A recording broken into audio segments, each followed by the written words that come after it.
intambara za M23 za 2012 kugera muri 2013 ni intambara zatewe n'ibibazo n'uyu munsi bihari. Iki kibazo ubwite tuvuga uyu munsi ni ikibazo cyatangiye 2021 kikaba kigejeje iki gihe 2025. Ubwo rero ni inshuro ya gatanu rero muri Kongo kuva muri za 60 kujya muri za 80 90 nta munsi n'umwe hatigeze habaho deba no gutera ibibazo abo banyarwanda bavuga ko atari abene gihugu. Buri gihe ikibazo cy'ubwene gihugu kigakomera, ndetse n'abazungu barabyanditse, hari inyandiko nyinshi cyane zibivuga. Mu nama y'abakuru b'ibihugu iherutse muri Dar es Salaam, President Museveni we yarabyivugiye ati ntawe utazi ko ibice byose by'u Rwanda bambuwe n'ubukoroni, ati niwanjye birahari Gisoro yaje muri mu 1910, ati n'ibice bya Kongo bya Rutshuru na Masisi byambuwe u Rwanda, ati nta muntu utabizi. Icyo ntabwo cyakabaye ikibazo kiba kubera iki abantu bahora ku nkeke. Ubwo twiteguraga 2022 nibwo twiteguraga kwakira inama ya CHOGM. Inama ya CHOGM nibwo twiteguraga kuyakira, ibura icyumweru kimwe Kisekedi abajenerali be baramubwira bati twebwe turiteguye bihagije ku buryo twarasa u Rwanda, inama ya CHOGM ikasanga turi mu Rwanda twahageze ntinabi. Icya kabiri akaba ari wowe ubaye grand president wa Kongo, ugiye gufata u Rwanda ukamanika idarapo y'u Rwanda muri Kigali. Abyemera gutyo kandi abyumva gutyo, abyumva ko bishoboka.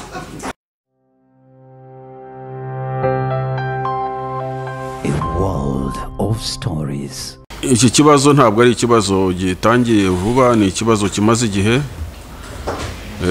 Ubu ni inshuro ya gatanu iki kibazo kigaragaza mu buryo bw'intambara. Murumva rero ko atari ikibazo gitangiye uyu munsi, si nabwo bwa mbere tukiganira hano, n'ibindi bihe twigeze kukiganira n'inteko. Bwa mbere niba twibukiranya neza intambara y'96 u Rwanda rujya muri Zaire icyo gihe gucyura impunzi. Icyateye ibyo bibazo n'ubu kiri mu bitera ibibazo dufite uyu munsi. Icyateye intambara y'98 yazanye mu ibihugu byinshi byo mu karere, u Rwanda rukisanga muri ibyo bibazo. Ni ikibazo kimwe nacyo kidatandukanye n'igitera ibibazo by'uyu munsi. Intambara z'umutwe witwaga CNDP zatangiye muri 2006 kugeza 2009, ni intambara zifitanye isano zatewe n'ibitera ibibazo by'umutekano mucyo dufite uyu munsi. Intambara za M23 za 2012 kugera muri 2013 ni intambara zatewe n'ibibazo n'uyu munsi bihari. Iki kibazo ubwite tuvuga uyu munsi ni ikibazo cyatangiye 2021 kikaba kigejeje iki gihe 2025. Ubwo rero ni inshuro ya gatanu rero hari cycle y'ibibazo biteye gutyo, kandi byose bishingiye ku mizi ibitera imwe, nta tandukaniro. Icyo umuntu yakwibaza ni impamvu ikibazo kivuka mu myaka 30 kikaba inshuro 5 ntikibonerwa umuti, ntikibonerwa igisubizo, ahubwo kigacumbikishwa kigakomeza kivuka kandi gishingiye ku bibazo bimwe. Aho niho nicyo kibazo cya mbere umuntu yagombye kwibaza. Ariko hari abatera ibibazo, hari ababa banakwiye kubikemura, hari n'abibazo bireba. Ari icyo gihugu ibyo bibazo biturukamo, ariyo yabanje kuba Zaire, nyuma ikaba Democratic Republic of Congo. Buri gihe ibyo bibazo mu burasirazuba bwaho niho ibibazo bituruka. Icyo gihugu nicyo gihora kiri nyirabayazana. Akarere turimo ni akarere ka East Africa, ni akarere ka SADC. Ibyo bihugu usanga byose bihuriye mu kibazo, ariko turi na party ya international community. International community nayo, imiryango mpuzamahanga nayo ibifite uruhare rwo gukemura ibyo bibazo, kandi ibijyamo ikagerageza no kubikemura nubwo itabikemura neza.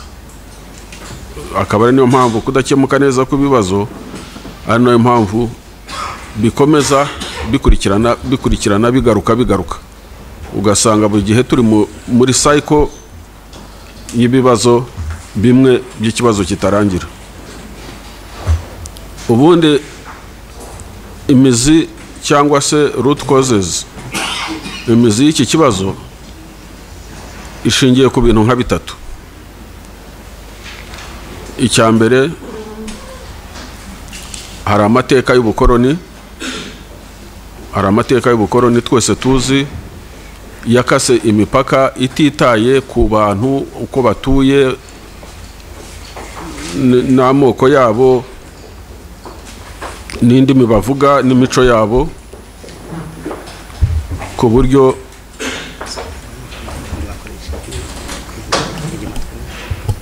ubukoroni bwakase imipaka y'ibihugu butitaye ku batuye ibyo bihugu. Ibice binini by'abanyarwanda bivuga ururimi rw'ikinyarwanda, rufite umuco w'ikinyarwanda, barukatira baruha ibindi bihugu. Igice kimwe kijya Bugande, igice kindi kijya muri Zaire cyangwa se muri Congo. Ibyo ntibyakabaye ikibazo ubwabyo, ubu ngubu biteye ikibazo, ariko ntibyakabaye bitera ikibazo. Impamvu bitakabaye bitera ikibazo nuko n'ibice byakase bikajya mu Bugande, ariyo Gisoro, nta kibazo irigira itera.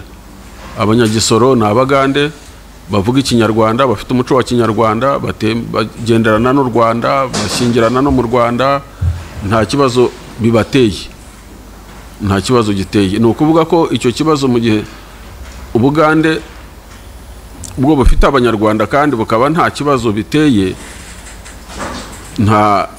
ntabwo byakagiteye no muri Congo.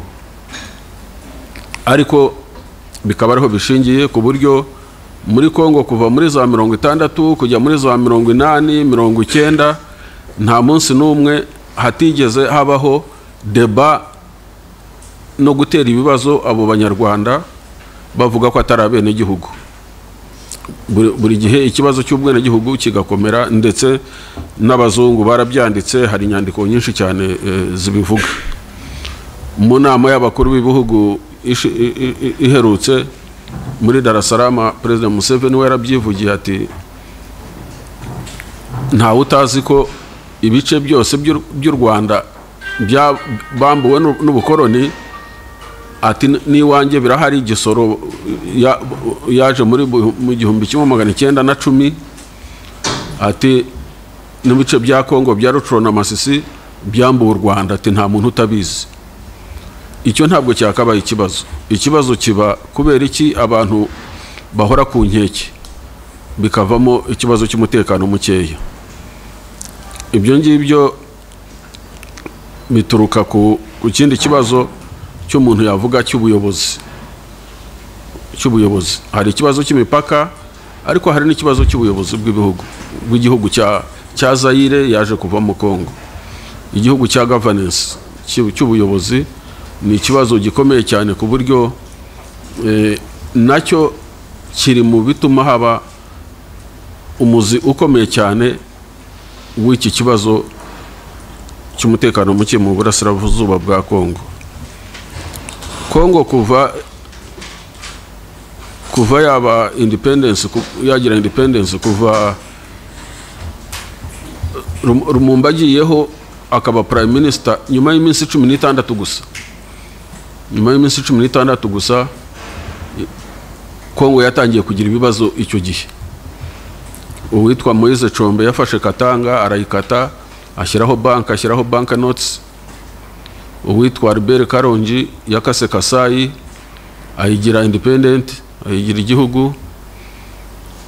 Uwitwa Mbumba akata Kisangani. Icyo gihe Kongo icyo yakoze yiyambaje amahanga, yiyambaza mercenaries, bazana aba mercenaries bitwa Bashikaramu, Robert Shikaramu araza, aba mercenaries baraza batangira kurwanya abo bose bari bigumuye. Murumva rero iyo tuvuga uyu munsi Kongo tukavuga intambara zirimo mercenaries ntabwo muri Kongo ari abo uyu munsi. No muri icyo gihe za 60 bari bahari, baraje bararwanye muri Katanga, bararwanye mu burasirazuba bwa Kongo abo Bashikaramu, ndetse banahunga bahungiye mu Rwanda ni Kayibanda wabahaye inzira. Ubwo murumva ko ibibazo bifite imizi miremire. Kuva icyo gihe rero mu burasirazuba bwa Kongo ntabwo higeze hagira umutekano.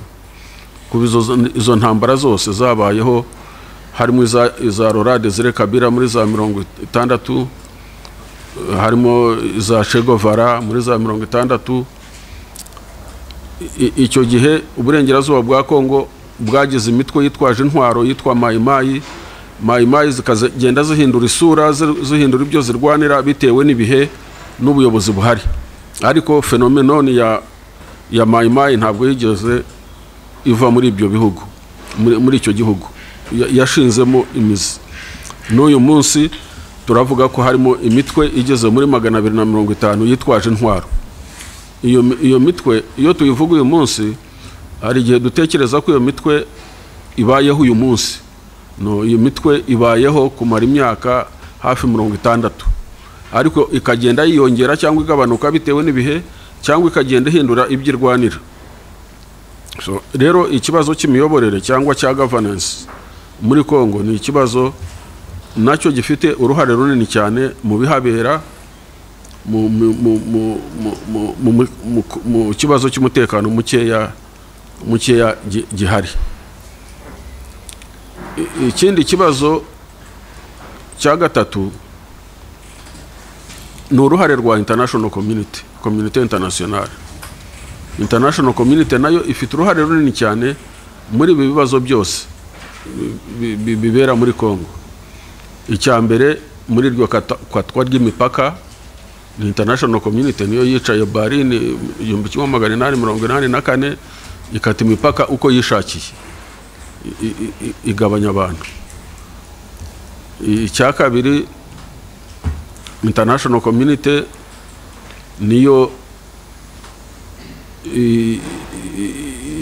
igena ayo mategeko mpuzamahanga n'iki byose. Ariko international community yagiye, UN yagiye muri Kongo kuva 1960, n'ubu ikiriyo, igabanuka ikiyongera bitewe n'ibihe, ariko imiryango mpuzamahanga yakomeje ibayo. Ikindi cya kane gisembura cyangwa cyasembuye iki kibazo cyo mu burasirazuba bwa Kongo ni ikibazo cy'impunzi zari ziganjemo abasirikare n'interahamwe 1994. 1994 abakoze ubwicanyi hano mu Rwanda, abakoze jenoside yakorewe abatutsi mu Rwanda bahungiye ahantu hatandukanye. Hari abahungiye muri Tanzania, hari abahungiye i Burundi, hari n'abahungiye benshi muri Zaire. Abahungiye muri Zaire icyo gihe bahunganye ibikoresho byose by'intambara, logistics zose, ibikoresho by'intambara byose barabihunganye. Bageze muri Zaire, imiryango mpuzamahanga, mwibuke ko icyo gihe jenoside iba, Ubufaransa bwari mu Rwanda, ni nabwo bwageragezaga gufasha cyane abakoraga jenoside mu cyari cyariswe zone turquoise. Buriya zone turquoise icyo yari ishinzwe, ije gutabara XFR n'interahamwe, baje kubafasha kugira ngo babafashe babariorganize bongere bafate umujyi wa Kigali warimo FPR. Ariko bahageze bagira ibyago, basanga hari mu kwa gatandatu 94 basanga Exfar iriho irahunga irabanyuraho yikoreye imizigo ivangitiranye n'abaturage, babura uko bayifasha. Babuze uko bayifasha bahitamo kujya kuyakirira muri Kongo, baravuga batereka tuyituze hafi y'umupaka bizatworohere kongera kubafasha neza, kubaorganiza neza. Uko rero icyo cyemezo cya international community cy'abafaransa, of course yuvuze international community haba harimo za NGOs zitagira ingano zishamikiye kuri ibyo bihugu, zose ziragenda zituza impunzi ku mupaka w'u Rwanda na Zaire, guhera Kabuhanga ukamanuka ukarinda ugera Kamanyora, hatari kure cyane, ikilometero kimwe, ibirometero 2 3 se Kibumba ho ntabwo ikilometero cyari kigeze. Impunzi izifite imbunda, izitwaje intwaro, ibibunda binini, za eta majoro, guverinoma yose uko yakabaye. Icyo ngicyo rero cyaje gisembura n'ubundi bya bibazo navuze byari bihari. Impamvu mvuga ko iki kibazo kigaragaza muri Kongo gutyo ntikigaragaza ahandi aho abantu bahungiye Tanzania, ariko Tanzania bahahungiye basanze system ya Tanzania ikora, basanze system ya CCM ikora, basanga guverinoma ikora, ku buryo abantu binjiye Rukurusumo basanga abasirikare n'abapolisi babambura imbunda batandukanya abasirikare batandukanya n'abasivili, ku buryo nta kibazo na kimwe cyaturutse Tanzania.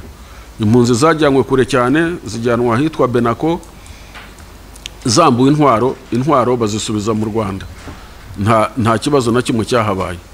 Niko byagombaga kugenda rero ku ruhande rwa Zaire, ariko ntabwo ariko byagenze.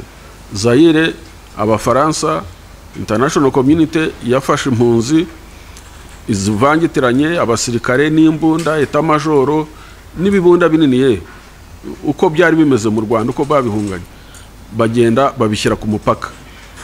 Ubwo rero uruhare rwa international community narwo ruzamo. Twari tuvuze uruhare rw'ubukoroni, twari tuvuze uruhare rwa governance ya Zaire, imiyoborere, none harimo n'uruhare rwa international community. International community yatuje abo bantu hariya. Ubwo basanze already muri Kongo hari societe imeze exactly nk'uko u Rwanda rwari rumeze, uko barusize mu burasirazuba bwa Kongo ni nako basanze urundi Rwanda urwo rwaturutse ku bukoroni. Basanga representation ari imwe, basanga ethnic dispensation ari imwe, uko babasanze uko basize mu Rwanda niko babasanze hariya. Ari nayo mpamvu bahageze bagatangira gukora kwica n'ubundi nk'uko bicaga hano mu Rwanda. Abacitse kwicumu abahunze barahunze 94, 95, 96 barahunze baza mu Rwanda, n'ubu baracyari impunzi mu Rwanda. Nyuma y'imyaka 30 baracyari impunzi zigeze hafi 100,000. Abandi bahungira za Uganda, abandi bahungira Burundi, ariko abandi bahungira hano mu Rwanda. Ubwo rero ikibazo cyari gisanzweho muri Zaire cy'abanyarwanda bavuga ikinyarwanda b'abakongomani, cyari muri za deba cyo kubima ubwene gihugu, cyo kubambura ubwene gihugu. Noneho hikubisemo ikibazo cy'amacakubiri, ikibazo cy'ingenga bitekerezo ya genocide, noneho kiba urusobe, kiba kibi cyane, kandi bigizwemo uruhare na international community ituje abo bantu ku mupaka ikabarekera n'intwaro. Nibwo hatangiraga intambara z'igicengezi, bifashijwemo nabo babahaga intwaro, ari mu buto wabahaga intwaro, ari abafaransa babatrainingaga, abari mu nkambi ku mipaka bari trained. Intambara z'igicengezi ziyogoza akarere, uturere t'u Rwanda twegereye Zaire, cyane cyane za Musanze, Nyabihu, Ngororero, Gisenyi, Rubavu, Rutsiro n'ahandi. Ibyo nibyo byavuyemo intambara ya 1996, 1996.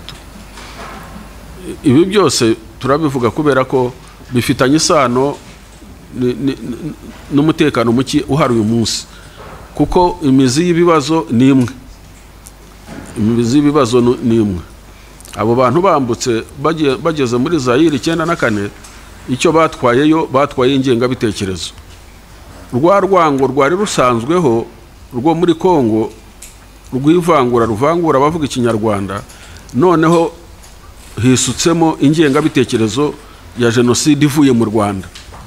Ariko iyo ngengabitekerezo nayo ntabwo ari ukuvuga ngo yari ivuye mu Rwanda gusa, ahubwo yari yaratangiye guhemberwa na Habyarimana afatanyije na Mobutu igihe cyitwaga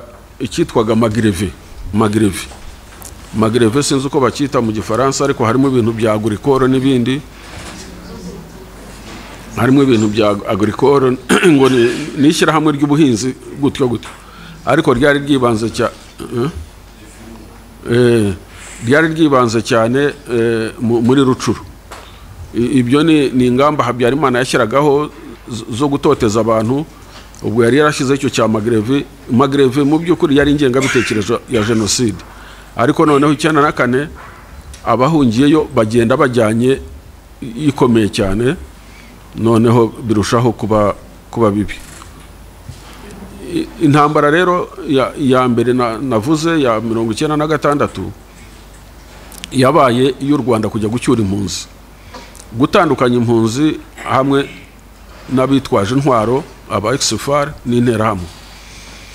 Nyuma y'uko u Rwanda rusabye imiryango mpuzamahanga kenshi cyane, ndibuka neza ibyo biganiro byabayeho, umuryango mpuzamahanga ikatubeshya ikadushuka, bakatubwira ko bagiye gushyiraho amakoridoro ngo muri za Goma kugera za Mugunga, ngo ayo makoridoro bakazahamagarira impunzi gutaha.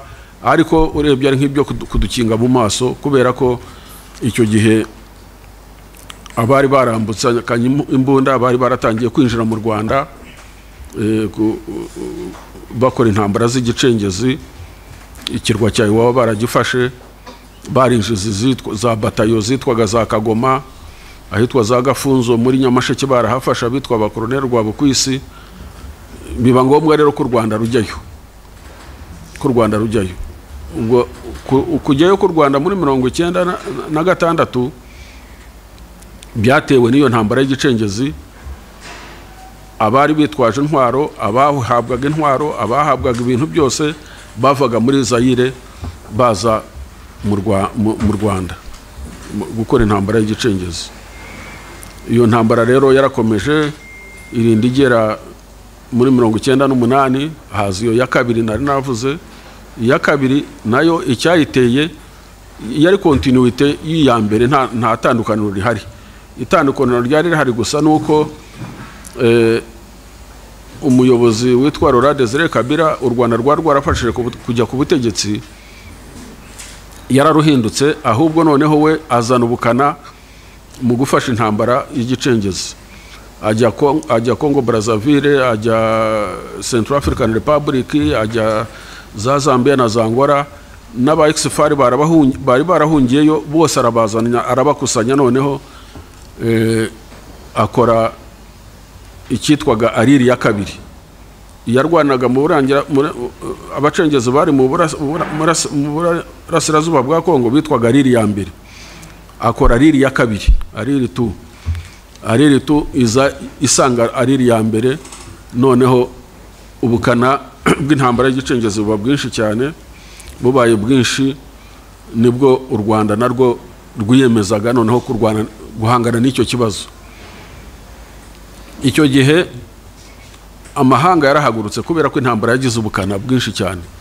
Iyo ntambara yazanyemo ibihugu byinshi byo muri Afurika, muri aka karere dutuyemo, bajya ku ruhande rwa Kabila rwa Kongo. Haje Zimbabwe, haje Angola, haje Namibia, haje Chad, haje Sudan, bose bajya ku CNDD-FDD, FDR, Ariri ya mbere, Ariri ya kabiri, nizo za Mayimayi, byose bijya ku ruhande rwa Kabila. bijya ku ruhande rwa Kabila, u Rwanda ruhangana nabo. Mu guhangana nabo u Rwanda rwihagararaho ku buryo intego yabo ntabwo yari itandukanye n'intego ababuyu munsi bitwa Sami DRC na Tshisekedi bari bafite.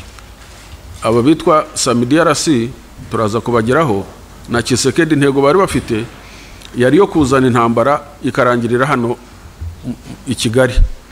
Ariko icyo gihe 1998 intego z'iyo coalition yose navuze yarimo ibyo bihugu byose, intego yayo kwari ukuvuga ngo intambara barayisubizaho yatangiriye, ubwo ngo ni mu Rwanda, bagomba kwirangiriza mu Rwanda.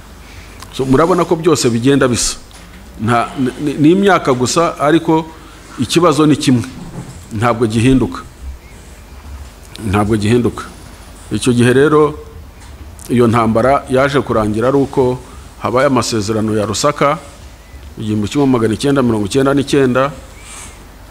Imiryango mpuzamahanga itegeka ko haba deployed umutwe w'ingabo z'umuryango w'abibumbye witwa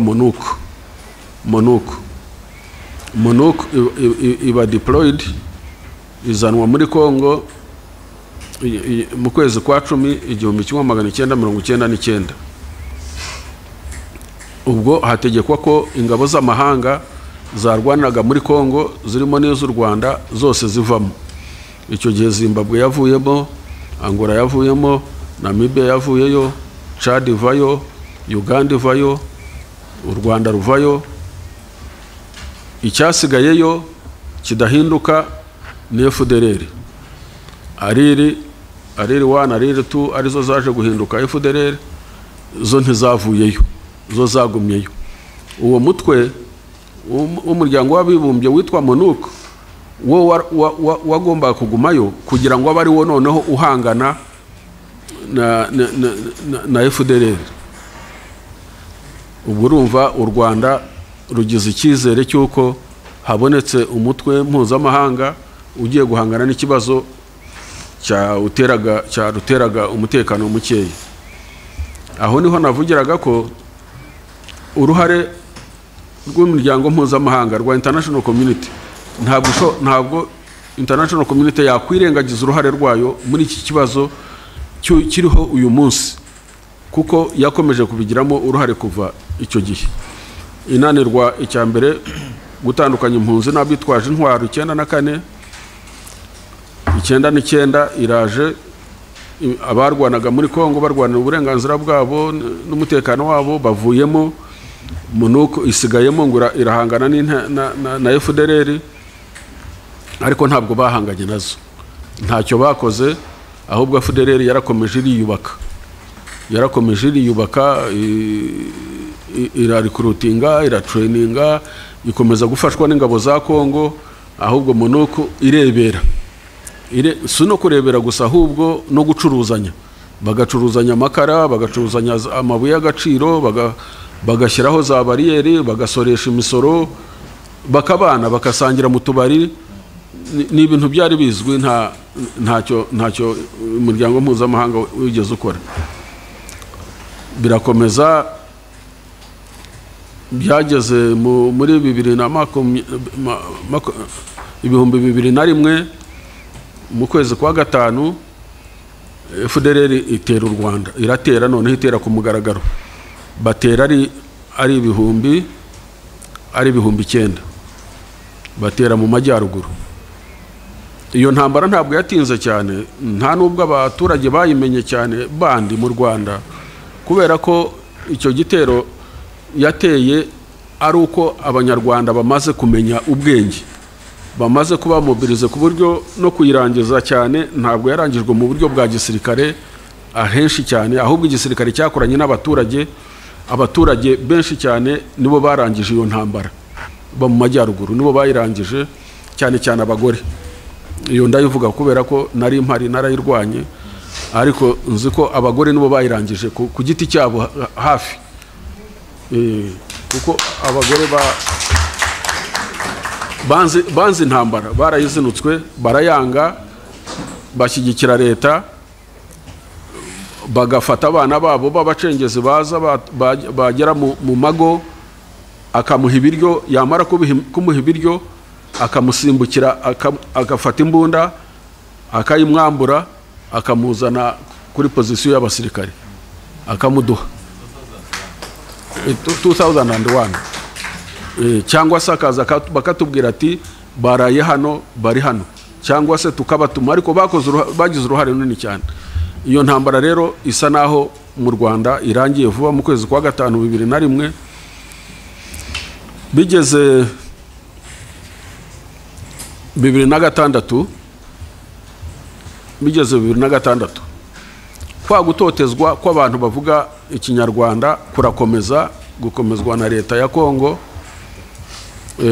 kurakomeza cyane, ndetse abasirikare babo, ingabo z'u Rwanda zivuyeyo, abari abasirikare babo aho babavangaga mu ngabo za leta bakicwa bagatotezwa, nibwo ubwo bwicanyi bwabayeho bwatumye abasirikare bavuga ikinyarwanda bikubira mu mutwe witwa CNDP, batangira kurwana mu burasirazuba bwa Kongo muri 2006. Bararwana bageza 2009. Bagejeje 2009, leta ya Kongo icyo gihe wari umuyobozi ni Joseph Kabila, yiyambaza u Rwanda, aravuga ati aba bantu nimumfashe twumvikane. U Rwanda ruramufasha, kandi koko barumvikana. Bamaze kumvikana, basinyana n'amasezerano. Ayo masezerano yasinywe kuri 23 z'ukwa 3 2009. 23 z'ukwa 3 2009 bamaze kuyasinya, bemeranya ko bagiye kubavanga mu ngabo za Kongo, nyine barabavanga. Ayo masezerano yarakubiyemo kuvuga ngo barasubizwa uburenganzira bwabo nk'abanyarwanda bo muri Kongo, b'abakongomani. Impunzi zabo ziri mu mahanga, cyane cyane mu Rwanda no muri Uganda, ziracyurwa zisubizwe mu byazo, n'ibindi byinshi bumvikanye. Ariko Kongo yamaze kubavanga, ntiyagira ikikora. Itagize ikikora, ahubwo abavanzwe mu ngabo barabakurikirana, batangira kubica. Hari kompanye y'abasirikare, ubundi y'abasirikare b'120, hariyo bavanzwe ahitwa Isiro. Iryo joro barara bayishe yose, baratangira kubica. Batangiye kubica muri 2012, barongera baregurupa bavamo. Abasagutse batapfuye bavayo, barongera batangira indi ntambara, noneho bayita M23, Ro23 Mars. Impamvu bayise M23 nuko Ro23 23 z'ukwa 3 2009 nibwo ya masezerano bari bayasinyanye na leta ya Kongo, ariyo yagombaga gutanga amahoro. Noneho baza muri 2012 biyita M23. M23 bivuze March 23rd. So baza rero barwanira noneho bya bindi n'ubundi, uburenganzira bwabo, gutotezwa, kwicwa, impunzi zabo n'iki. Bararwana iyo ntambara. Buri ko barwanye, leta ya Kongo ikabishyira ku Rwanda, kubera ko harwana abanyarwanda bavuga ikinyarwanda b'abakongomani. Kongo yo igahitamo biyoroheye ko ari ukuvuga ko ari abanyarwanda bo mu Rwanda bariho barwana. Noneho cya kibazo cy'uburenganzira bwabo n'ubwenegihugu bwabo kikaba kibikurushaho, kuko noneho barabita abanyarwanda barwana, nta nubwo babita abakongomani barwana. Ubwo ntambara irakomeza. Igeze 2013, international community ikora reaction. Ubwo ariko urumva international community irongeye iragarutse, ntabwo ibura, irongeye isubiyemo, ijemo noneho mu kibazo. Irongeye iragarutse, iza noneho ifasha Kongo kurwanya M23. icyo bakoze bahamagaje ibihugu bitatu aricyo South Africa, Malawi na Tanzania, bagikubira mu cyitwaga Force Intervention Brigade. Force Intervention Brigade. Iyo Force Intervention Brigade iza ifite manda n'ibikoresho bihagije byo kurwanya M23. Urumva reaction ku bantu barwanira uburenganzira bwabo, ku bantu bari bavanzwe mu ngabo za Kongo bakicirwayo bakagaruka kubaza no kurwanira uburenganzira bwabo, community international ije noneho ijije kubarwanya. Ntabwo ijije kubumva no kumva icyo barwanira, ahubwo ijije kubarwanya. Iraza irabarasa. Ni nabwo bwa mbere mu mateka ya UN Peacekeeping Force hakoreshwa imbaraga zingana kuriya. Nibwo bwa mbere hakoresha drone, nibwo bwa mbere hakoreshwa uburyo bwo kurwana atirare n'ibindi bihambaye mu buryo bungana kuriya. Imbaraga zifite ubukana butari bwagaragaraho na hamwe kuri force ya international community, kuri force ya UN ni hariya bwagaragariye. Bakoresheje imbaraga nyinshi cyane kuri M23. Icyo gihe MONUSCO yindi yitwaga MONUSCO yagiyeho 9 yari yarahindutse MONUSCO muri 2010, yari yarahindutse MONUSCO. Ubwo MONUSCO nayo inshingano zayo zitwaga ngo gustabiliza Kongo. Ariko gustabiliza Kongo harimo no kurwanya interahamwe no kurwanya FDLR, ariko bakayihamanda ngo yo gufasha na FARDC, gufasha ingabo za Kongo. Aho ngaho hakaba ihurizo rikomeye cyane. International community yahaye ingabo z'umuryango mpuzamahanga za MONUSCO bayihamanda yo gufasha FARDC, ingabo za Kongo. Ariko ingabo za Kongo zikaba zifatanya na FDLR, kandi agatsiko k'impuguke kitwa UN Group of Experts koherezwa na UN buri gihe kugenzura umutekano mu karere n'abawufite mu ruhare. Buri gihe muri Loni batanga raporo yuko ingabo za Kongo zifatanya na FDLR, bakagatanga muri UN, bagatanga raporo muri UN. Ariko UN igacaho igahamanda MONUSCO gufasha FARDC. Ubwo murumva niba UN iha MONUSCO manda yo gufasha FARDC kandi ziko FARDC ifatanyije na FDLR, ni ukuvuga ko UN ibihaye ubufasha FDLR. Nicyo babivuze, ni ukuvuga ko international community muri iki kibazo cya Kongo iri indicted, ikwiye kuba indicted, ikwiye kuba sanctioned. Nicyo cyambere gikwiye kuba sanctioned.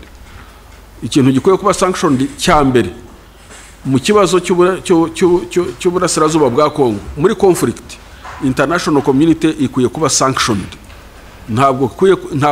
Ntaho yabihungira, kubera ko UN Group of Experts buri gihe yatanze amaraporo menshi cyane yerekana ko ingabo za Kongo zifatanya na FDLR. Mu gihe ingabo za Kongo zifatanya na FDLR, umuryango mpuzamahanga UN igatanga mandate ikayiha MONUSCO ngo ifashe FARDC, ni ukuvuga ko ibifashije na FDLR indirectly cyangwa directly. Niko babivuze, kandi ntabwo yavuga kwitabizi ko kuko ni ibintu bizwi ko FDLR ifatanya na FARDC. Mu gihe rero MONUSCO ifasha FARDC kandi FARDC ifatanya na FDLR, ni ukuvuga ko bose ari abafatanya bikorwa, ari abafatanya byaha, bose bafatanyije ibyaha. Nta kuntu rero iyo mubona international community uyu munsi n'ibihugu bigize bikomeye byihandagaza ngo biratanga sanctions, nibyo bya mbere bikwiye kuba sanctioned, nibyo bya mbere bikwiye kuba sanctioned, kubera ko nibyo bituma FDLR itava muri kariya gace, nibyo bituma FARDC itareka gufatanya na FDLR, kubera ko bafatanya na FDLR iyo bafashije FARDC kandi FARDC ifatanyije na FDLR, ubwo ni ukuvuga ko na FDLR baba bayifashije mu buryo bugaragara. Nta nubwo Kongo yakwirirwa yikuraho FDLR kandi ibona international community UN yarahaye MONUSCO mandate yo kuyifasha yo kubafasha. Nta pressure bafite nimwe. So ubwo rero icyo gihe muri 2013 icyitwa Force Intervention Brigade cyashyizweho na Loni cyaje kurwanya M23 ku mbaraga, kuyirasa ku mugaragaro. Barayirasa bayirusha imbaraga, icikamwe ibice bibiri. Igice cya mbere kimwe kiza mu Rwanda, icyari cyobowe n'uwitwa General Bosco Ntaganda. Ubwo General Bosco Ntaganda yari yararezwe muri International Committee Criminal Court ICC. Yari yararezwe ngo kubera ko yari muri turi Bosco Ntaganda muri turi yarwaniraga abahema bicwa. Abahema nabo ni nk'abatutsi bo muri ako gace. Ideology nimwe, itotezwa ni rimwe. So aho yarafatanyije n'abandi baho arengera abo bantu, ariko niwe watoranyijwemo wenyine. Impamvu yatoranyijwemo Bosco Ntaganda, impamvu yatoranyijwe kuregwa muri ICC nuko ari umututsi wo muri Kongo, nta kindi yazize. Nicyo cyaha afite cyonyine, ni nacyo akwiye kuregwa. Ariko kumurega ngo yisha abantu, ibyo ngibyo ni ukubeshya. So ubwo rero icyo gice cyari kiyobona na Bosco Ntaganda kinjira mu Rwanda. U Rwanda rwanga kwiteranya n'imiryango mpuzamahanga, rubwira Ntaganda ko rutari bumwakire. Ntaganda kandi koko abura aho ajya, yitanga muri ambasade y'Abanyamerika hano i Kigali. Abanyamerika baramufata bamujyana muri Hague. Ari muri Hague ajya arafungwa. Igice kindi cyari cyobowe na General Makenga, Sultan Makenga, cyo gihungira muri Uganda. Igice cyahungiye mu Rwanda, kinjiye mu Rwanda twakurikije amategeko mpuzamahanga agenga abitwaje intwaro. Twabambuye intwaro bose tubakura hafi y'umupaka. U Rwanda rubajyana muri Ngoma. Baba muri Ngoma badafite intwaro. Izo ntwaro zaje kwandikwa, zirabarurwa, zisubizwa, zihabwa MONUSCO iziha leta ya Kongo. Ni ukuvuga ko u Rwanda ntacyo rwabazwaga, ntacyo rwaregwaga bijyanye n'abo barwanyi binjiye mu Rwanda muri 2013. Twebwe twari turabere impunzi abo basore n'inkumi bagiye Ngoma, bahise biyandikisha ko basezeye intambara, bajya no muri HCR abariho babarirwa. Ni ukuvuga ko twebwe Kongo ntacyo yatubazaga kuko nta murwanyi wayo twari dufite. Abinjiye muri Uganda bagiye barabatwaye, bo ntibabambura n'intwaro, babashyira mu kigo cya gisirikare cyitwa Bihanga si kure ya hano, na amasaha nk'abiri n'igice uvuye hano mu modoka. Bajya muri icyo kigo babamo 2013 na 14 15. Bigeze na 16 barambirwa kuba mu kigo. Abo bari muri Uganda bavamo n'imbunda zabo, baragenda bajya mu birunga bya Sabyinyo. Mu birunga bya Sabyinyo ku mupaka wa Uganda na Kongo. Nta nubwo ari ku mupaka wa Kongo n'u Rwanda, bajya ku mupaka wa Uganda na Kongo. Bajya mu birunga barahaguma, batangira kwiyubakira aho ngaho. Ubwo bategura nyine ngira ngo kuzasubira mu gihugu cyabo imbere, ariko baguma binegetse aho ngaho ku gace ka Uganda atari muri Kongo. Barahaguma. Muri 2018 nibwo Perezida Tshisekedi yabaga perezida wa Kongo. aba perezida wa Kongo mu buryo namwe muzi bwo yagiye hose n'ububutindeho uwari perezida Kabila aramuha kubwumvikane, aramubwira ati basinyana amasezerano uburyo bazakorana ajyaho. Icyo gihe mwibuke ko perezida wa Repubulika y'u Rwanda niwe wari chairperson wa African Union. Nka chairperson wa African Union, perezida mushya wa Kongo ugiyeho n'igihugu kimaze igihe mu bibazo nk'ibyo ngibyo, gihora kiduteza ibibazo, gifite FDLR. Perezida wacu yumva ko kwegera Tshisekedi akamufasha, akamubanira neza ko ari byo bizafasha gukemura ibyo bibazo. Perezida wacu afasha Tshisekedi, aramuvuganira. Yari umuntu wiviriye iyo ngiyo, ibyo yakoraga murabizi, ntabwo n'ubitindeho,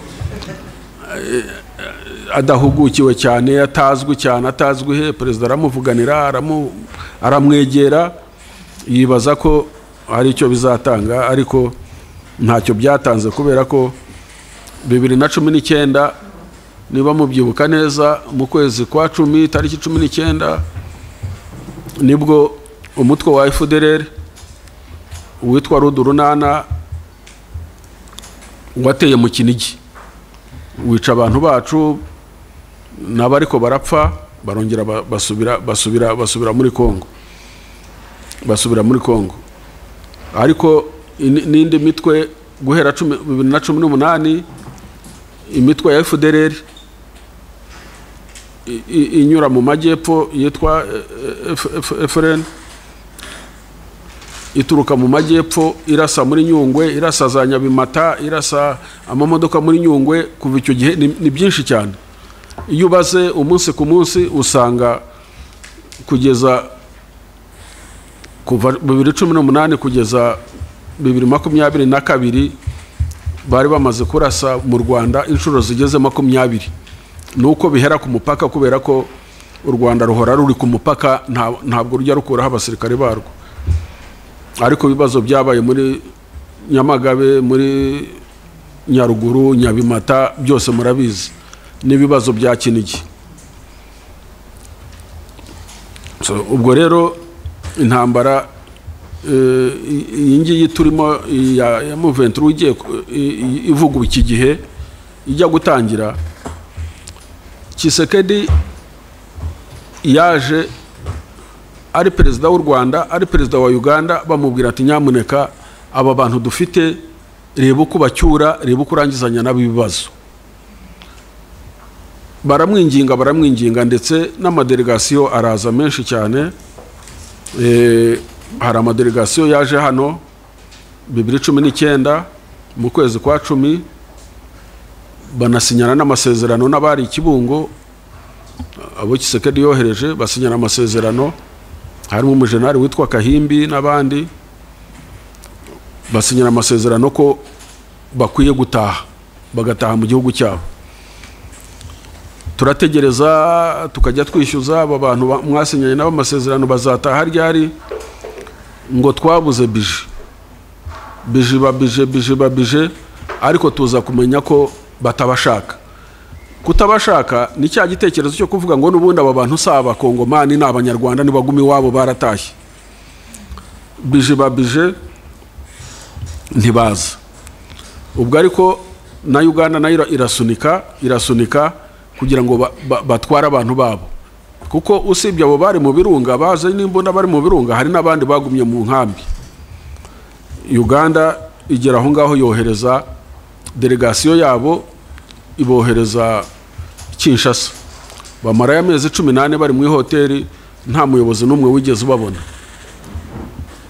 Ubwo n'abari Uganda, ubwo bariho bose harimo kugerageza gutaha no kuvugana na Tshisekedi, kubera ko ari umuperezida mushya, wenda baratekereza ko yazana ibitekerezo bishya. Bageze aho bararambirwa, nyuma y'amezi 18 bava Kinshasa, baragaruka baraza bajya muri Uganda. Basubiriye muri Uganda, ubwo biragaragara ko byananiranye ibyo gutaha iwabo. Bigeze muri 2021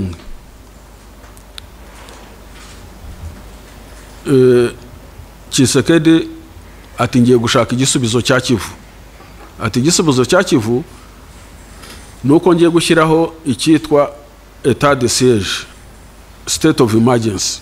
State of emergency ni ukudeklarara ko ari ibihe bidasanzwe, ari ibihe by'intambara. Akuraho abayobozi bose muri Kivu b'abasivili, guhera kuri ba guverineri kugera kuri ba burugumesiteri na ba conseiller n'abandi bose abasimbuza abasirikare. Abantu bayoberwa ibyo ari byo, ariko tukibaza ko wenda hari ikintu kizima ariho ategura. Naho we yateguraga intambara, yateguraga ibyo yise gupasifia Kivu na état de siège.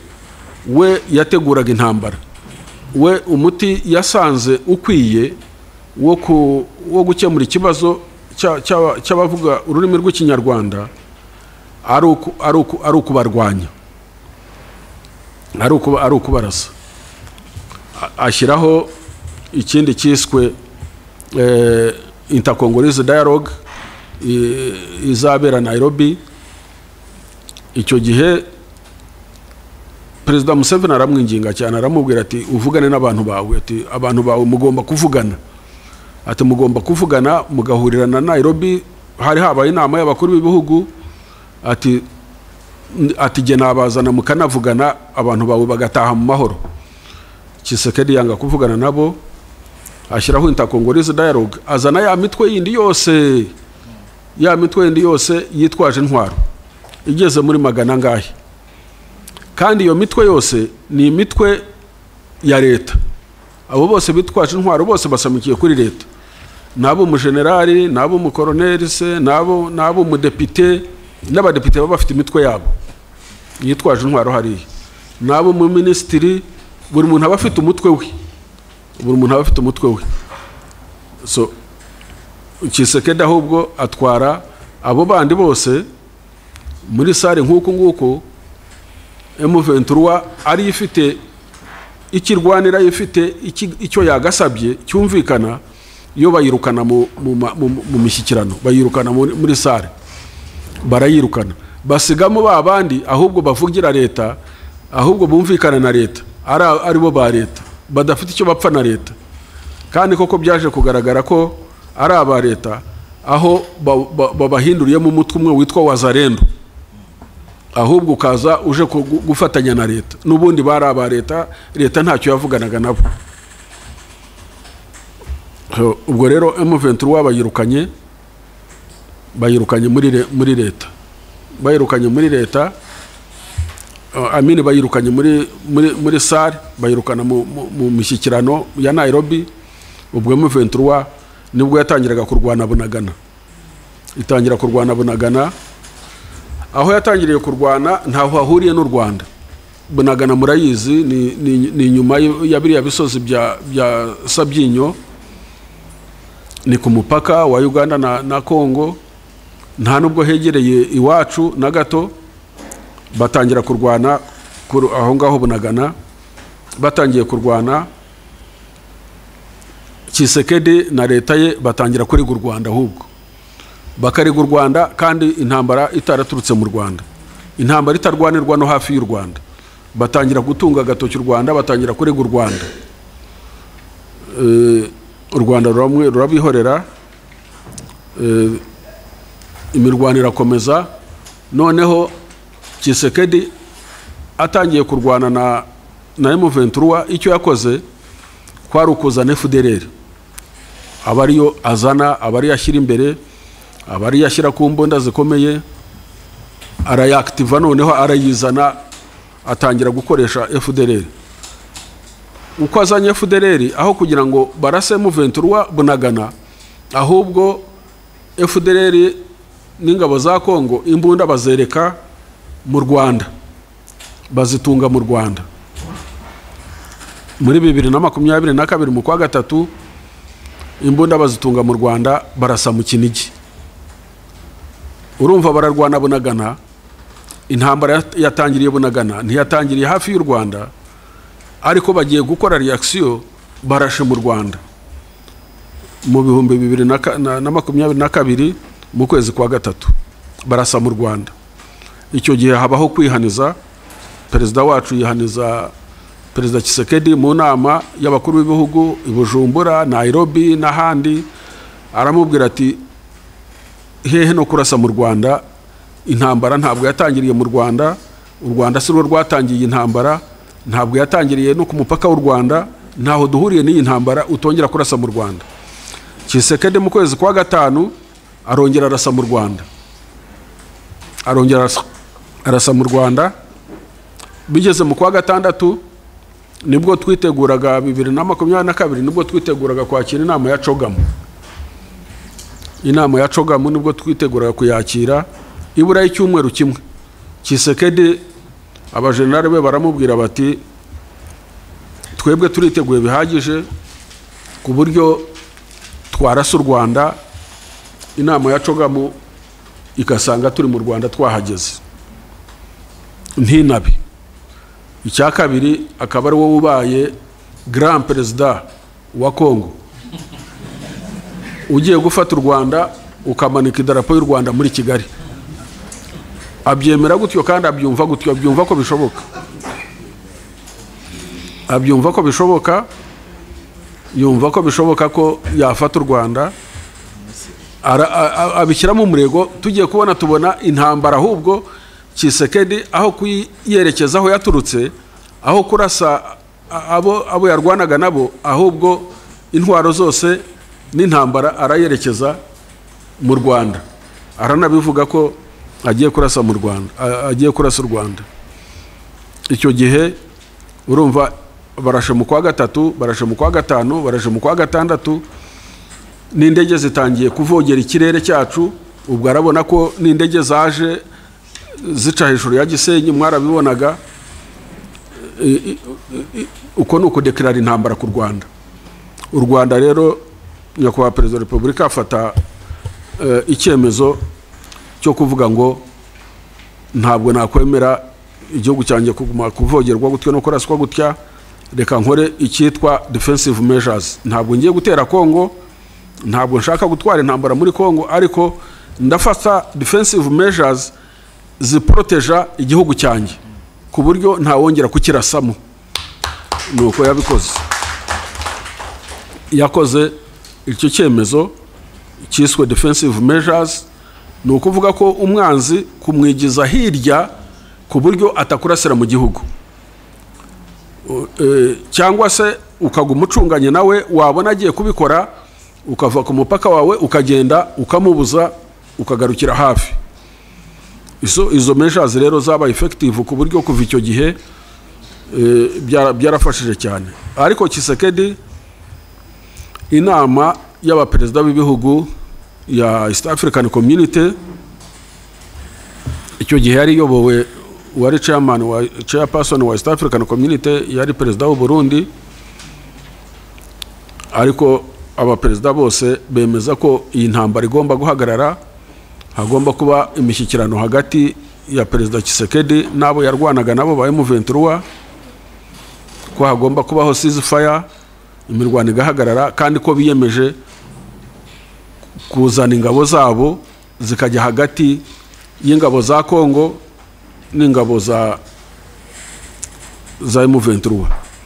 Ubwo ariko u Rwanda rwo rurareklama FDLR. Ubwo twatangiye kubaza FDLR, Tshisekedi wayizanye uti?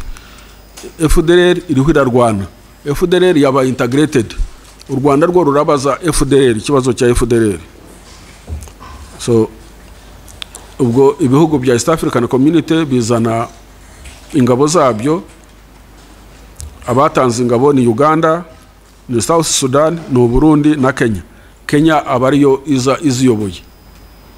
Habaho ceasefire, kwemeranya guhagarika imirwano muri Rucuro. Noneho ingabo za East African Community ziswe East African Regional Force ziradeployinga hagati, zijya hagati. M23 yari yirukanye ingabo za Kongo na FDLR yazigejeje mu birometero hafi 100, ihagarika imirwano. Ubwo ariko international community nayo irakurikira, irabaza, ariko pressure nkuko bisanzwe irayishyira kuri M23, irayishyira kuri M23, irayishyira no ku Rwanda.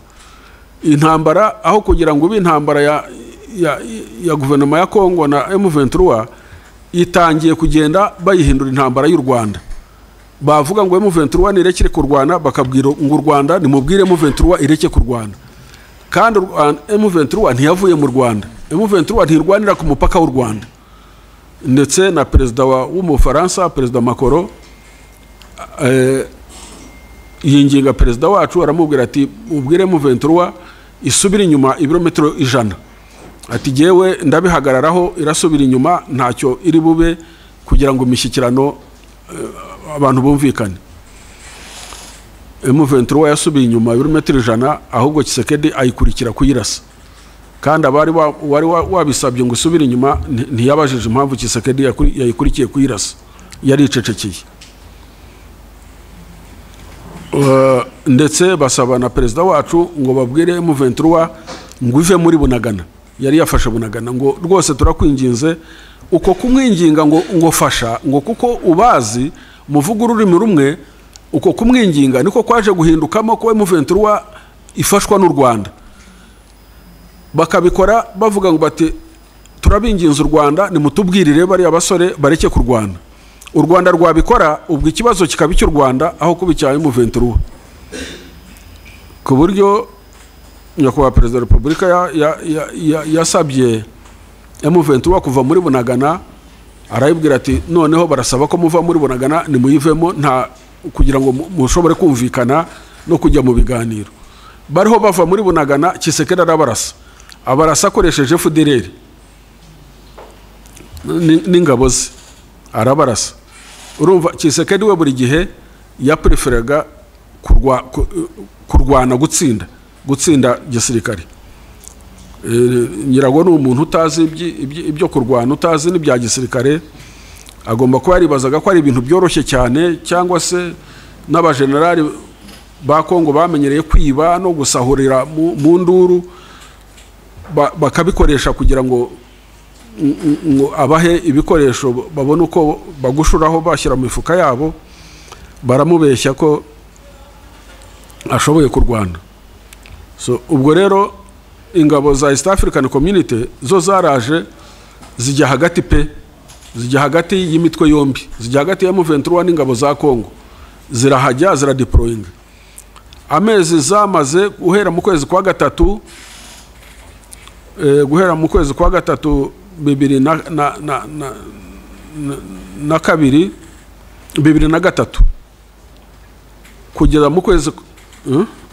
kugeza mu kwezi kwa 10 nta mirwano yongeye kuba.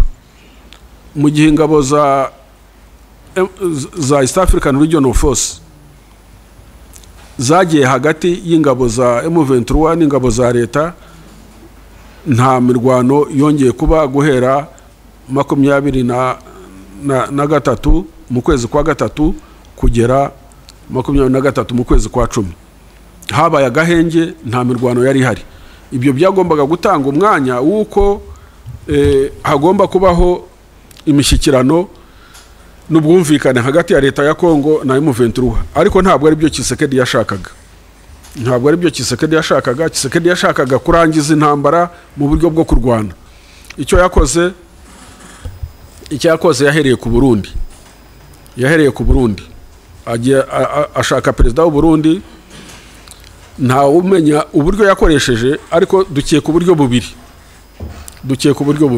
Uburyo bwa mbere yakoresheje uburyo bwa mwaye,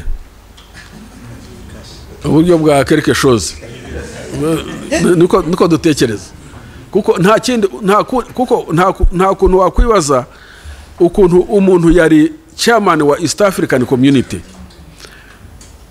East African Community ya deploying ingabo zagiye hagati y'abarwana kandi zabikoze neza. Arangije tugiye tumva iza yazikuye muri East African Community, ahubwo yazishyize ku ruhande rwa Kongo kugira ngo irwane. Uko byagenze buri muntu wese yabyibaza niba atari quelque chose, ariko cyane icyarimo kiremereye cyane ni intambara y'ubwoko, ni intambara y'ubwoko, ni intambara ya ideology, ni intambara ya ethnicity. We yagiyemo aje kurwana intambara y'ubwoko, kurwana intambara y'ubwoko. Nicyo cyumvikana kuko n'ingabo ze yazanye n'imbonerakure n'ibindi byose. So ubwo Burundi bwikuye muri East African Community, mu ngabo za East African Community, bwishyize ku ngabo za DRC kurwana. Urumva uwari chairperson wa East African Community uwari warafashe icyemezo kimwe n'abandi ko hagiye kuba ceasefire, hagiye kuba inzira y'amahoro, ni nawe noneho ufashe ingabo ze azikura muzatangaga amahoro azishyize muzirwana. Ntabwo byumvikana. Aho ngaho niho ikibazo cyabereye Rudobi. Abarundi baje kurwana intambara ya ideology ya genocide, kandi baje muri coalition ya FRDC irimo FDLR. Ubwo urumva Abarundi baje gufatanya na FDLR. Ubwo intambara, cya kibazo cy'u Rwanda twigizagayo ko avuga ngo turakora defensive measures, ubwo menace cyangwa threat yari kuri level izamutseho indi level, menace irazamuka. Ubwo Abarundi baraje, Tshisekedi agezaho asaba ingabo za East African Community kumurwanirira. Kandi ingabo za East African Community zo zari zaraje gucunga amahoro, ntabwo zari zaraje kurwana. Kandi amahoro zari zayacunze mu mezi 7 zamaze, nta mirwano yabaye, zari hagati. Ndetse yagaragaye no kuri video rimwe mu Bujumbura mu nama y'abakuru b'ibihugu amenasa umuyobozi mukuru wari uyoboye izo ngabo za East African Community w'umunyakenya, amumenasa amutuka ngo kuki atarwana. Tshisekedi ageze aho ngaho ingabo za East African Community azirukana ku butaka bwe.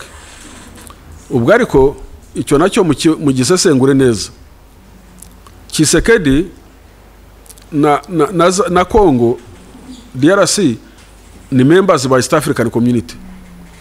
Icyemezo cyafashwe cyo kudeployinga ingabo za East African Community cyafashwe n'abakuru b'ibihugu ba East African Community, nawe ni member wa East African Community.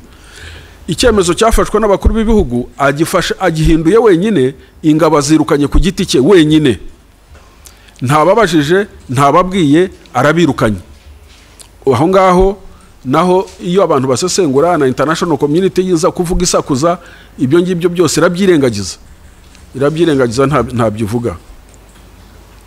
Tshisekedi yirukanye ingabo za East African Community zose, ziratashye, zirahambiriye, ziragiye. Abagande baragenda, South Sudan iragenda, Kenya iragenda.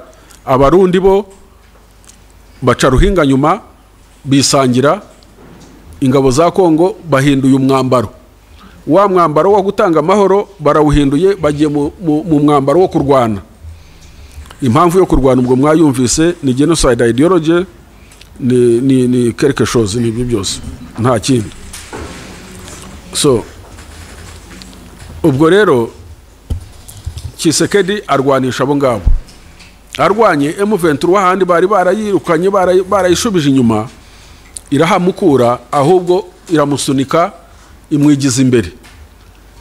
N'Abarundi barananirwa, imwigije imbere. Tshisekedi ajya gushaka andi maboko, ajya mu bazungu, ajya gushaka mercenaries, abacanshuro bava muri Romania, ngira ngo muri Georgia, mu Faransa, sinzi n'ahandi, ariko abenshi bari abaromaniya. Ashaka abacanshuro. Nkuko nabibabwiye, phenomenon y'ubucanshuro muri Congo ihera muri za 60. Ni phenomenon ihoraho. Iyo bagize ikibazo bitabaza ibindi bihugu cyangwa se bakitabaza abacanshuro. Wari wabona abantu badahindura ibyo wakoze muri 60 ukabikora muri 25. Muri 60 bahamagaje abamoroko, bahamagara abacanshuro, aba Morocco nibo bagiye kurwana muri Katanga, abacacuro ba Shekarabu nibo barwanye muri za Kisangare no muri burasirazuba bwa Kongo. No muri 25 uracyahamagaza ibihugu kukurwanira, uracyahamagaza n'abacanshuro. Abacanshuro bananiwe muri za 60 bashobora muri 25. Ubwo azana abacanshuro biyongera ku Barundi, bararwana M23 irabasunika. Ubwo FDLR yose barayizanye, baratraininga. FDLR ira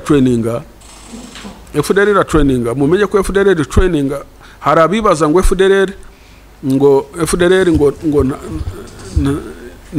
imbaraga za FDLR ziri hehe? Imbaraga za FDLR ziri muri ideology, ziri muri ideology yayo. Uko baba bangana uko ariko kose, mu gihe ideology yabo iri ya genocide ideology, ntabwo wavuga ngo nta mbaraga bafite. No, genocide ideology nubwo yabifitwe n'umuntu umwe cyangwa babiri, baba bari dangerous, baba bifite ubukana bukomeye cyane. N'abayitangiye muri za 50 bukara agatsiko k'intiti zitageze muri 6-7, ariko 94 miliyoni zishe zindi. So ntabwo rero wavuga ngo FDLR. Ubwo Kisekedi azanye FDLR, azanye Abarundi, azanye mercenaries. Ageze aho asanga intambara atari bushobore kuyijyana aho ashobora kuyijyana, kubera ko za defensive measures ntabwo zirimo kumwemerera. Noneho ajya kwitabaza andi mahanga, ajya South Africa, ajya Malawi, ajya Tanzania, azana izindi ngabo ziswe SAMIDRC. Ahangaha muhumve neza, mwongere mubone uruhare rwa international community. Mpamvu international community idashobora kuba umwere muri iki kibazo cya Eastern DRC. Ifite icyasha, ariko ifite na record iri criminal. Kuko ubwo buri mwaka UN group of experts, izi mpuguke za UN zihora ziza kureba ngo ibikorwa by'u Rwanda, ibikorwa by'imitwe yitwaje intwaro, baratanga amaraporo agaragaza neza ko FARDC, umutwe w'ingabo za Kongo, za leta ya Kongo, ukorana na FDLR. Bagatanga n'amazina y'abantu y'aba commanders bakorana nabo, bakabavuga, ntabwo babihakana. Barangije umuryango w'abibumbye ufatiye SAMIDRC, iyi Kisekedi yazanye, irimo SADC, ingabo za SADC, harimo Tanzania, harimo Malawi, harimo na South Africa. Baza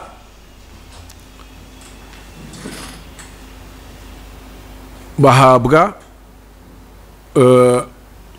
endorsement na UN Security Council.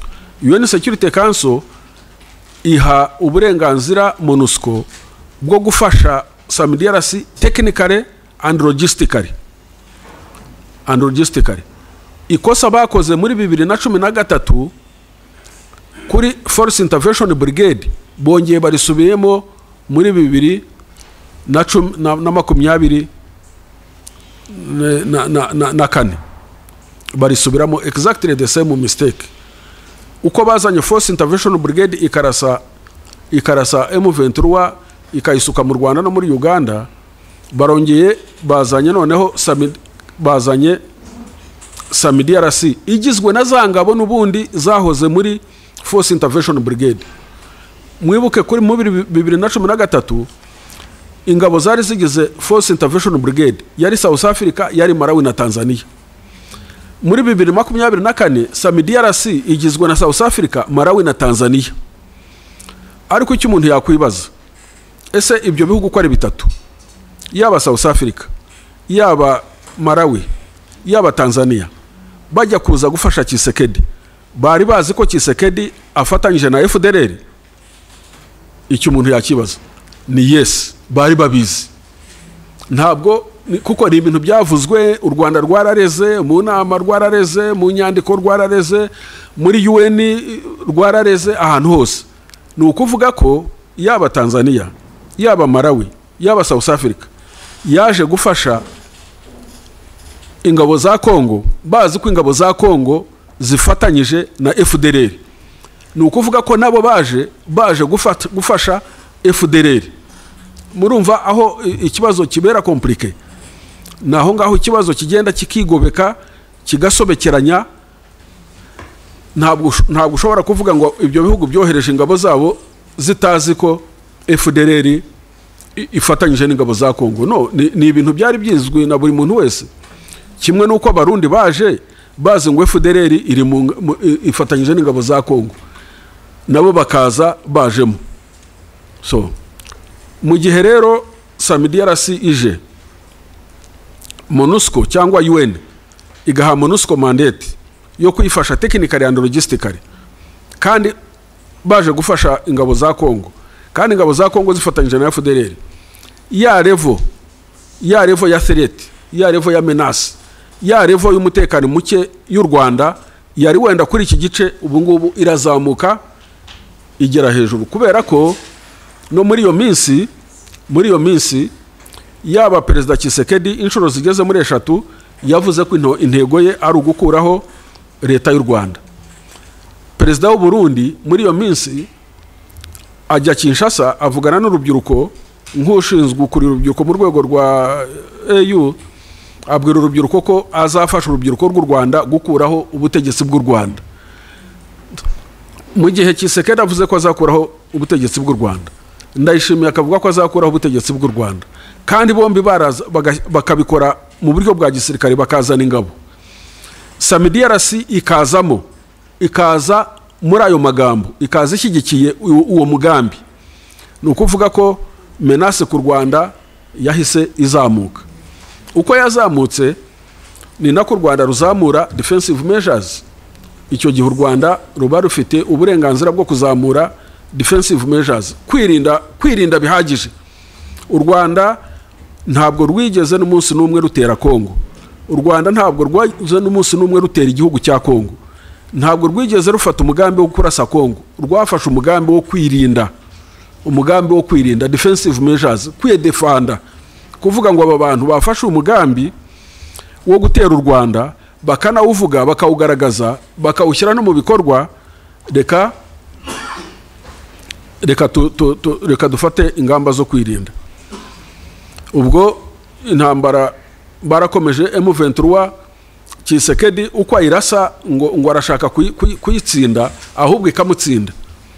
Mu ntambara bigenda biti, mu ntambara ku rugamba urapanga gutera umwanzi, uwo witwa umwanzi wawe. Iyo umuteye ntumutsinde, ahubwo akagutsinda, utakaza naho waruri. Nuko urugamba rugenda. Iyo nteye nkaha ngaha ndi uturutse aho ngaho, nkabona ko aho wari wapanze kunterera niho haguha avantage. Icyo gihe iyo nteye nkagutsinda, ndahagukura kugira ngo utazongera kuhakoresha kuntera. Ubwo ngubwo ukagenda nawe utakaza. Nuko Tshisekedi yagiye atakaza, M23 igenda ifata ahantu hanini. Ubwo reaction ya international community ni yihe? Reaction ya international community, kubera M23 gutsinda, ntibabona M23 ikibazo bagihinduye cy'u Rwanda. Mukurikirane neza ukuntu ikibazo cyaje guhinduka cy'u Rwanda. Iki kibazo cya M23 ntikigeze kibi cy'u Rwanda, ariko ku ngufu bagihinduye cy'u Rwanda, bakigira cyo n'uyu munsi iyo bafata ibihano, haba mu banyamerika, haba mu European Union, iyo bafata ibihano, bafata ibihano nkaho ari ikibazo cy'u Rwanda. Bakigize ikibazo cy'u Rwanda ku ngufu, kandi u Rwanda ari rwo rwaterwaga, ari rwo ruhagaze ku mipaka yarwo kugira ngo rudaterwa. M23 kugira imbaraga byabaye icyaha ku Rwanda.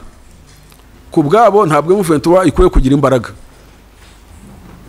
Wavuga ikibazo cya FDLR bakagitrivializinga, bakashaka kucyoroshya.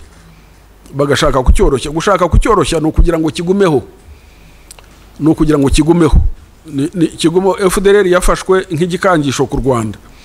yafashwe nk'igikangisho na international community ntishaka ko FDLR ivaho kuko nicyo cyonyine baba bafite. Ni nk'umuntu afite imbwa y'inkare mu rupango, washaka abantu ko badaca imbere yawe ukagumushumuriza wire kuri bakanga.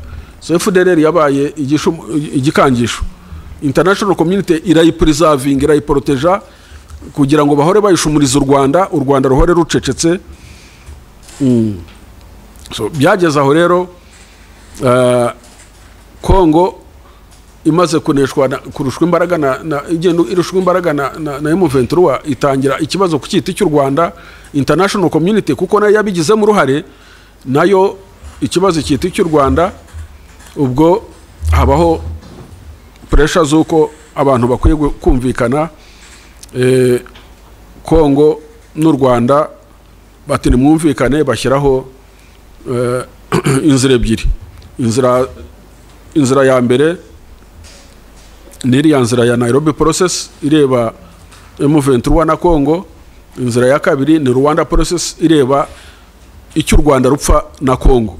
Icyo u Rwanda rupfa na Kongo ni kimwe, ni FDLR ni no kurutera, ni gukoresha FDLR no kurutera. So imishyikirano rero irakomeza kugeza ubu. Ejo bundi mu kwezi kwa 12 tariki 14 bijya guhagarara, hari hamaze kuba inama inshuro 7 muri Angola, muri Rwanda, biyobowe na perezida wa Angola. Noneho u Rwanda rukavuga ruti ikibazo cya Kongo cya M23 bakitiriye u Rwanda, ntabwo twavugana na Kongo itarangiza ikibazo cyayo na M23 kitwitirirwa, nibakirangize. Kongo iti ntabwo mvugana na M23, ndavugana n'u Rwanda. Naho Kongo mu myumvire yayo nta M23 ibaho, nta M23 b'abakongomani babaho, na abanyarwanda. Nivugana n'u Rwanda ikibazo cya M23 kiraba kirangiye kuko M23 n'u Rwanda n'ubu ntibarabemera ko ari abakongomani. Aho ngaho niho ikibazo gikomereye cyane.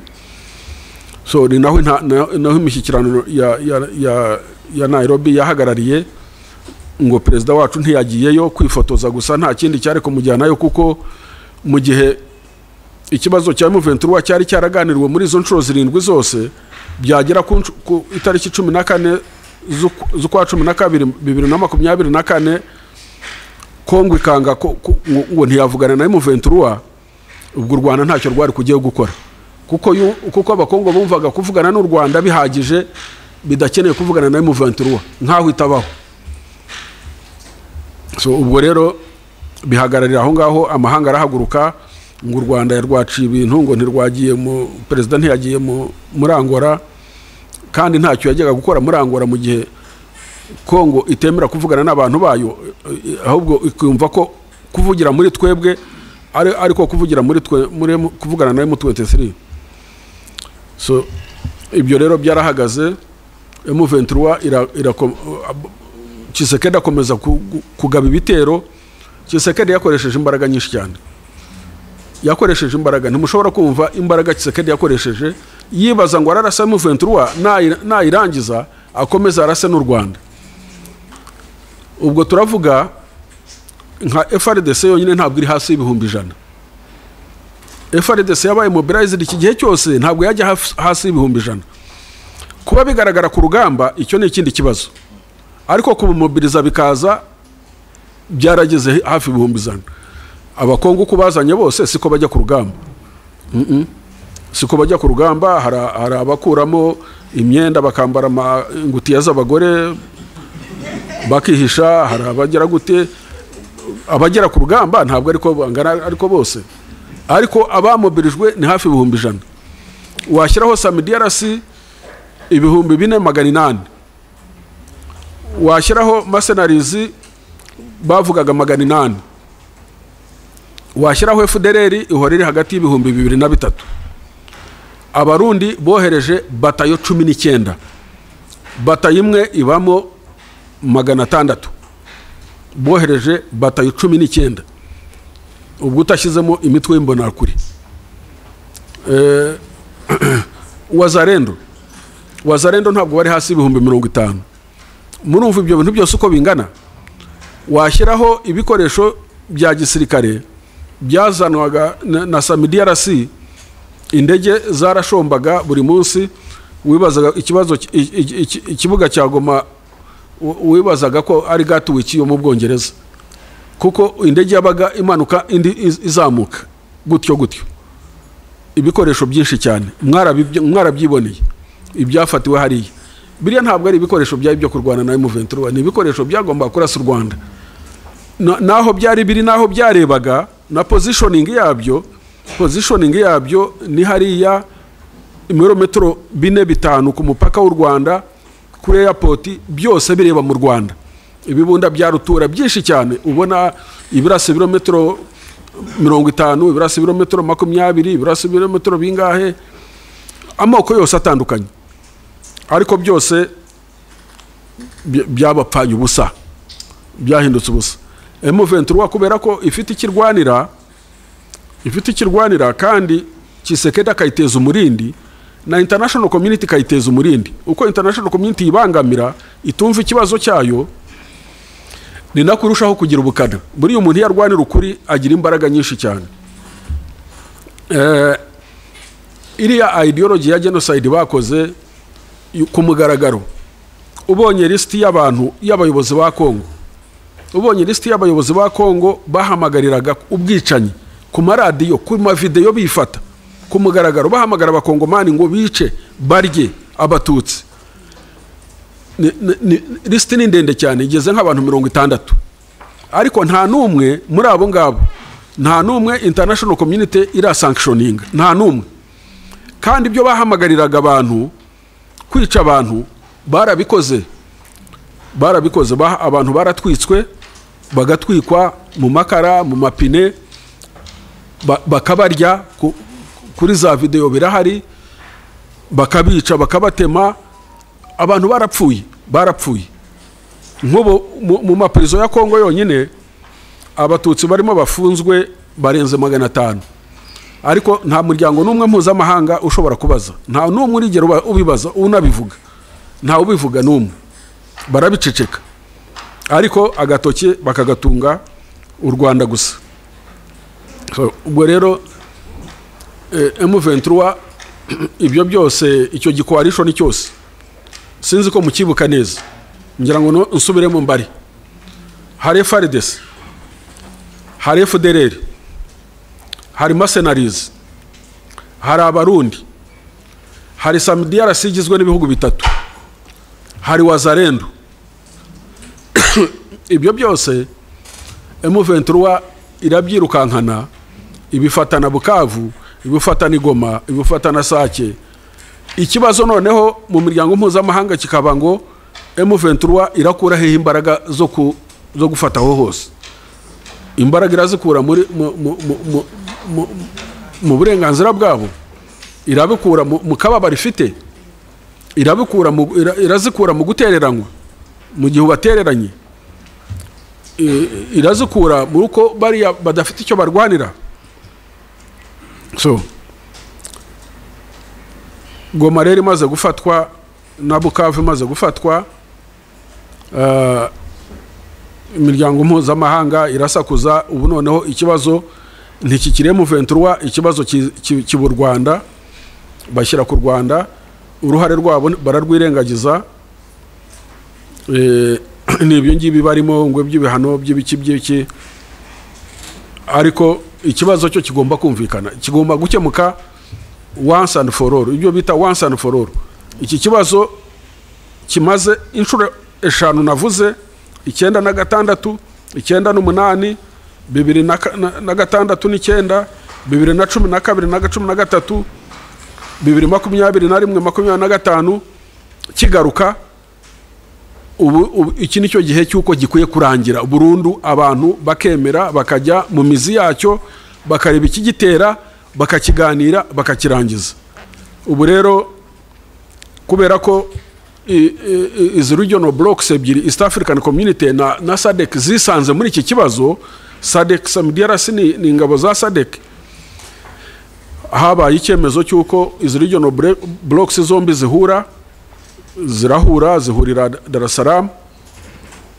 SADC na East African Community bemeranya ko bagiye guhuza, hari byo bemeranyije. Icyambere imirwano ihagarare, imirwano kubanza guhagarara. Icya kabiri ba chef d'état major ba East African Community na SADC bakajya kuri tere, bakabanza bagahura, bakajya kuri tere bakareba ko imirwano ihagaze. Ikindi kureba umutekano w'abaturage n'ibyabafasha ko bibageraho. So ibyo byose rero no gushyiraho abahuza bashya. Bya bindi Perezida Uhuru yari afite Nairobi process, Perezida wa Angola afite Rwanda process, zombi zidahuza. Ubu ngubu bemeranyije ko Nairobi process na Rwanda process zihuzwa ikaba imwe, ndetse n'abahuzwa bakiyongera, abahuza bakiyongera. Ubu babongereye, twabonye bongeramo abandi amaraso mashya. Bongeyemo Perezida Obasanjo wari Perezida wa Nigeria, bongeyemo wari Prime Minister wa Ethiopia Desalegn, bongeyemo na Uhuru nawe yagumyemo.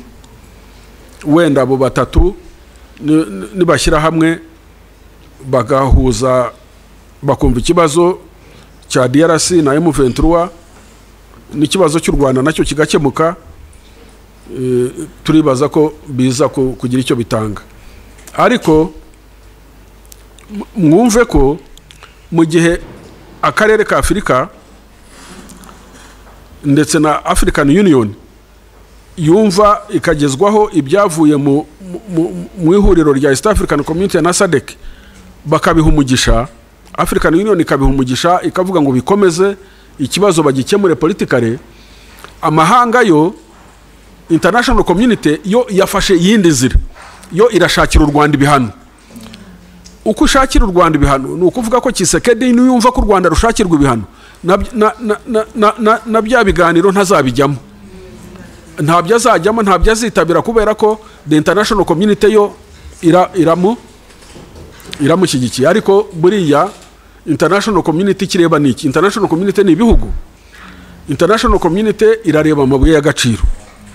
Tshisekedi aririrwayo arababwira ati ndabaha ibyo mukeneye byose, ndabaha amabuye y'agaciro, mwebwe ni mukandamiza u Rwanda gusa nta kindi, ni murega u Rwanda, ni musanctioning u Rwanda. Ariko aya mabuye y'agaciro bazayarwaniramo bose, uragira ngo bazayagiranamwe amahoro? Bose barayashaka, ari abanyamerika barayashaka, abashinwa bayagezemo kera, bazayarwaniramo still. Nta gishya bazazana.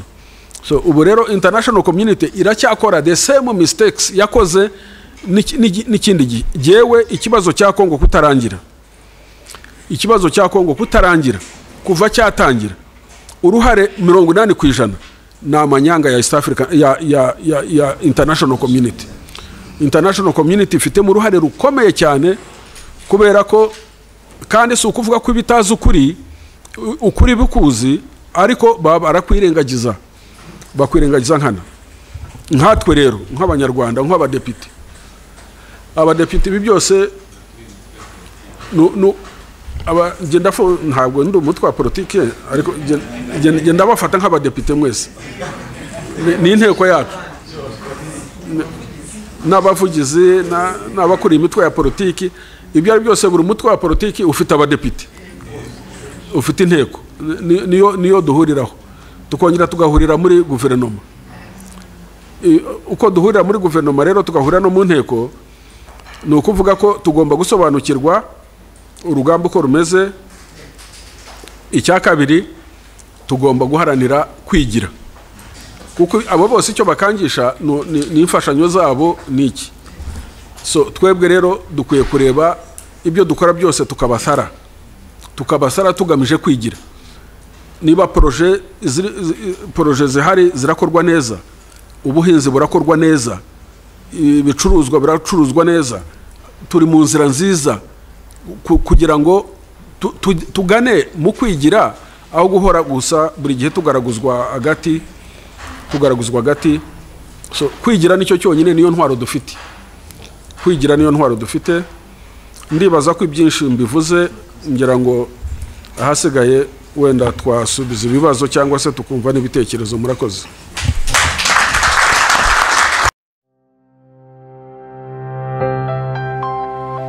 A world of stories.